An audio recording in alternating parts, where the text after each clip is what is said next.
Adu mulut antara pihak tergugat dan Badan Pertanahan Nasional terjadi saat pengukuran ulang tanah sengketa di Jalan Pertahanan, Kelurahan 16 Ulu, Kecamatan Seberang Ulu 2, Palembang. Puluhan massa dari pihak tergugat yang tak terima tanahnya dilakukan pengukuran, mencoba menghalang-halangi petugas dari kepolisian dan BPN Kota Palembang hingga nyaris terjadi kericuhan. Ketegangan baru mereda setelah Kanit Harda Polrestabes Palembang menenangkan massa. Menurut kuasa hukum tergugat, pengukuran ulang di tanah sengketa itu tidak sesuai prosedur dan terkesan dipaksakan.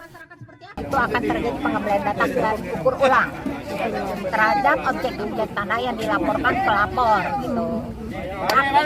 Karena ini pelaporan tersebut legal standing mereka adalah wilayah 80 dan warga-warga yang kebetulan tinggal di daerah sini keberatan juga gitu, karena bolak-balik ini tanah.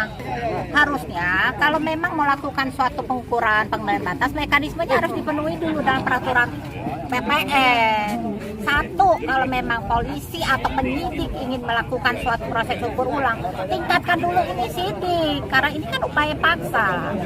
Pengukuran ulang tanah sengketa ini merupakan upaya penyidik Satuan Unit Harta dan Benda Polrestabes Palembang untuk melengkapi berkas perkara kasus sengketa tanah. Rencananya pengukuran ulang tanah akan dijadwalkan kembali setelah situasi kondusif.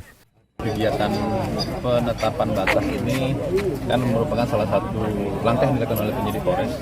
Jadi kami di sini hanya melaksanakan pengamanan. Nah, ada penilaian-penilaian yang dilakukan oleh penyidik bahwa kegiatan ini belum bisa terlaksana.